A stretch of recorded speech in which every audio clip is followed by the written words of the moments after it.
So it's my great pleasure to now introduce Dr. Christopher Chen. He's an assistant professor in Division of Oncology in the Department of Medicine at Stanford.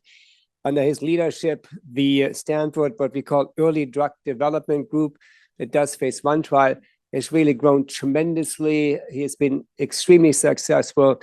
We love to work with Chris because our patients have benefited from his treatments. As a researcher, he is focused on studying how tumor heterogeneity limits the clinical benefits of anti-cancer therapies and how to accelerate the developments of novel therapeutic strategies. So, Chris, thank you for being here today. We are looking forward to your talk. Thank you. And I'm excited today to talk about developing ADCs and gynecological malignancies in a view from the trenches of phase 1 studies. Oh, excuse me. Here are my disclosures. Although the left side of my slide, I think, is a less of a conflict of interest to working than definitely the right side of my slide, which is Pfeiffer State Park at Big Sur. I want to start by just saying a heartfelt thank you to everybody. And we're here to honor Dr. Barrick's incredible career.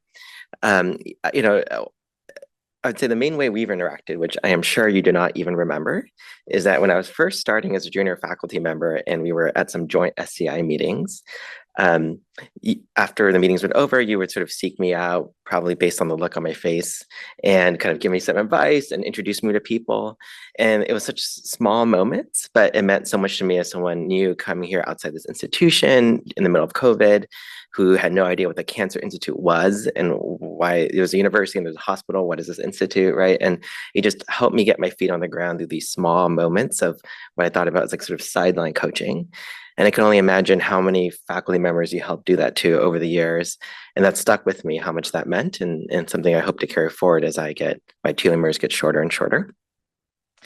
And then in response to what Dr. Dorigo also said, I just want to also extend a thank you to the entire Gynonc group.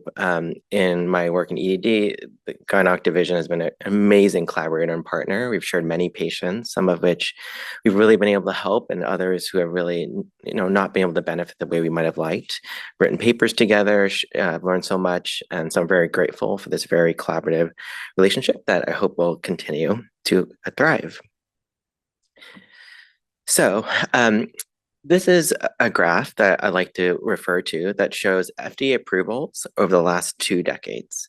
And each blue dot represents an FDA approval with the size of the dot representing the number of approvals that year. And so what you can see is that in lung, in lymphoma, in a lot of different diseases, they have been enormous advances. But in gynecological conditions, while we've made some huge strides forward, there remains much work to be done. And so hopefully that continues to change, as Dr. Bixel was telling us. And one particular area that's garnered tremendous attention is the ADC. And the basic idea of the ADC, the antibody-drug conjugate, is very compelling, right? So we have this antibody.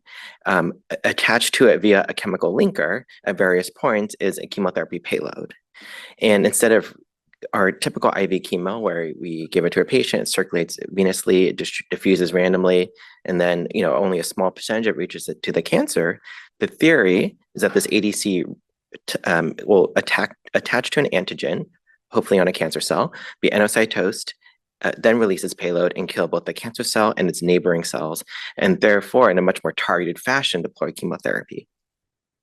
And in some ways, an ADC offers, in theory, the holy grail of drug development, which is a greater therapeutic index in both directions, right? So hypothetically, you give a higher maximum tolerated dose because more of the drug is going to cancer and not to normal tissue. So you can push the doses higher and higher. At the same time, because a greater proportion of the drug is going to the cancer, you can give a lower dose. It could still work. So in theory, it gives you opportunity on both bounds. And that excitement really has taken off in the industry, right? So as Dr. Bixel said, over 450 ADCs are now in the clinic. Over 270 of them are still in active development. 13 have been approved, including 3 in gyn cancers. And as you can see on the right side of the chart, this acceleration has dramatically, exponentially taken off in the last few years. Part of that is an artifact of improved chemistry, and part of it is basically FOMO from when the amazing activity, as Dr. Bixel has pointed out, of trastuzumab deruxtecan, which is a HER2 ADC. that has shown tremendous activity, now gained wider and wider labels in breast cancer and others, and has driven many, many companies pursue this in other targets. And if you go to drug development meetings, it's hard to overstate the degree to which ADCs are hyped, right? So I pulled some of my favorite examples. So an ADC, it's a biological missile, it's a magic bullet. Dana-Farber claims it's the next cancer therapy revolution. This is an article from, I think, the Wall Street Journal at JP Morgan, which is probably the most prominent healthcare investment conference every year, talking about how everyone is trying to pour money into ADCs. And this is a recent quote from the executive vice president of AstraZeneca for oncology saying that we're going to establish ADCs as a precision-based way to replace classic chemotherapy. So the question is this hype real? Are we going to get there, or where is the reality somewhere more muted? And I think it's useful to start with the first question, this first assumption about ADCs, which is that more ADCs end up in cancer than in normal tissue in the conventional IV chemo. So what percentage of an ADC actually ends up binding to target antigen and ending up in cancer cells? So one way to look at this question is there were some nuclear medicine studies that were done in sort of the late 2010s. I looked at not ADCs, but tagged antibodies with radionucleotide ligands and saw the distribution in the body. So one of the more compelling studies was one done here where they tagged trastuzumab with zirconium and gave it to about a dozen patients who were HER2 3+ IHC cancer. And it turns out less than 1% of the antibody actually ends up in the cancer.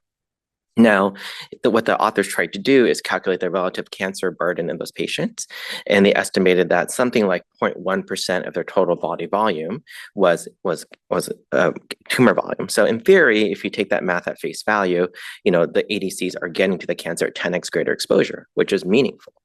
But that still means that 99% of your ADC is not going to the cancer, and it's going somewhere else, right?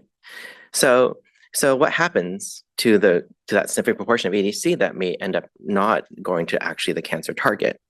So if you have an ADC that's circulating in peripheral circulation, the drug will eventually disintegrate. That linkers are designed to be relatively stable in peripheral circulation and to hopefully just be endocytosed and be cut apart within a cancer cell, but it's never perfect. And in theory, you can have two spots on the ADC where the drug can break in peripheral circulation. So one is at the antibody linker attachment, right? So if you think about the antibody linker and drug, there's an attachment point on both ends. And if in theory, if the linker breaks apart at that region, the linker can actually rebind to albumin. And then basically the free payload that's been broken off from the ADC ends up acting like a long release chemo, right? The half-life becomes quite long because it becomes albumin bound. On the other hand, you can have an ADC that breaks apart in either both points or the latter point, in which case you have literally just free payload. So the chemotherapy gets metabolized just like it would if you gave IV free chemo, and you expect the half-life to be a lot less, right? So this is theoretical, but what happens in practice?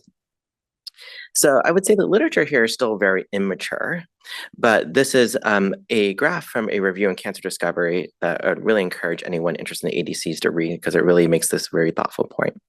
But if you track what happens with the PK of trastuzumab deruxtecan given at 6.5 milligrams per kilogram, you see here the total antibody decline over about 3 weeks, as you expect with antibodies. But you see a near perfect proportional correlation of the released payload in blood.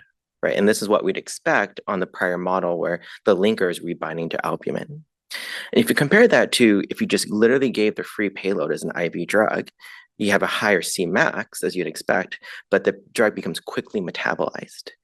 And what I think is particularly fascinating about this point is if you overlay the EC50 of these drugs, what ends up happening is that the free payload in a patient's blood of TDX is actually sustained for about 2 weeks, versus if you give just the payload alone, it's only present for about a day or two, as we expect of bolus chemotherapy.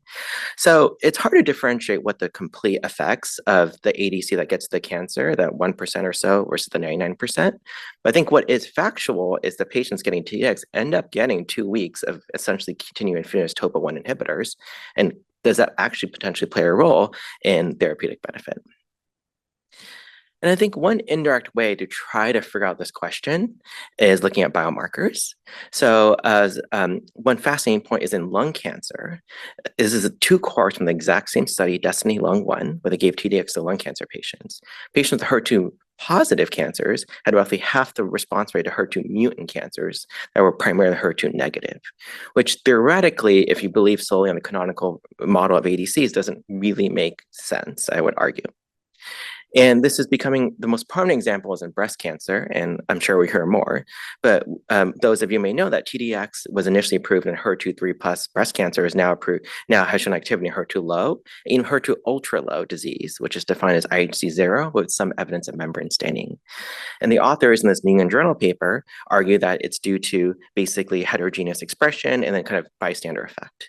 And what's amazing is that the PFS of literally the HER2 low and ultra low populations are almost exactly the same. And I would just question how true that really is, that if you have a cancer that is literally barely staining in a antibody bath, what is the probability that a drug that reaches 1% in a HER2 3+ patient is actually meaningful and get to the cancer in a rich state? I don't know, but I think the story is probably more complicated than given credit for. And then within gynecological malignancies, I'll just briefly mention that tisotumab, which is approved for cervical cancer and is an anti-tissue factor ADC, showed basically exact same staining of tissue factor in patients with either PRs, CRs, or stable disease or progressive disease. Seems to be no difference, which is intuitively quite surprising. You would expect to see greater tissue staining in those who benefit. But that might suggest that if the biomarker is not relevant, truly not relevant, is the activity actually being driven by something other than targeted antigen delivery?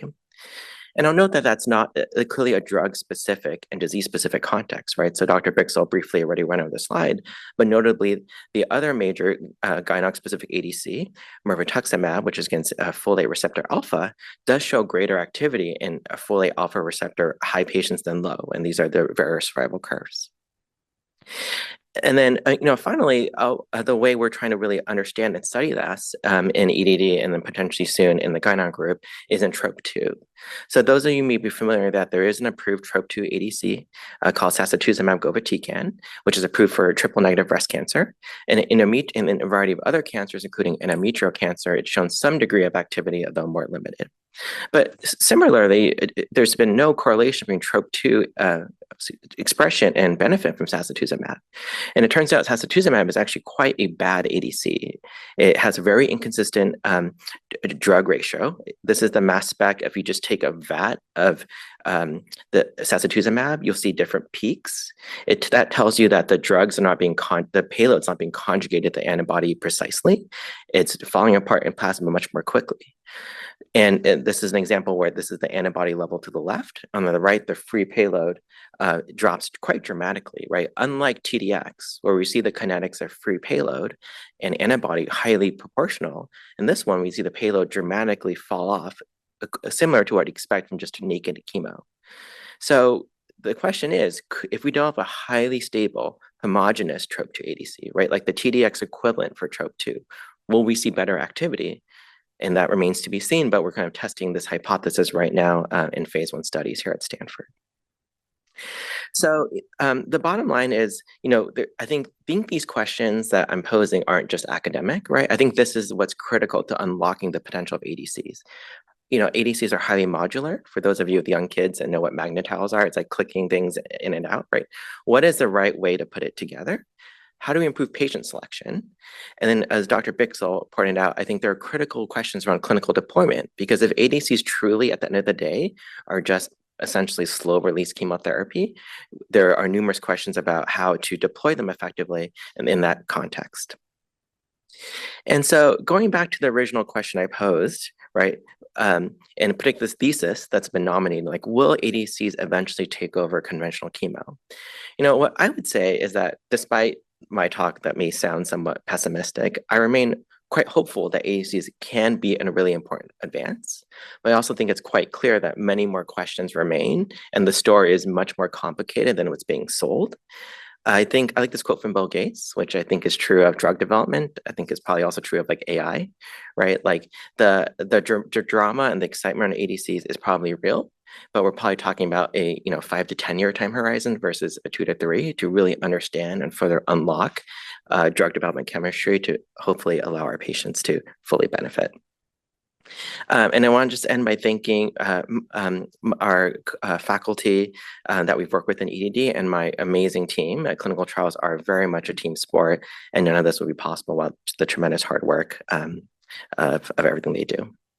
Thanks very much.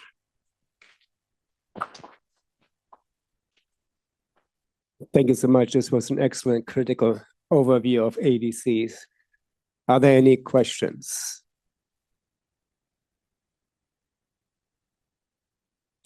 May I ask you a question? Yeah.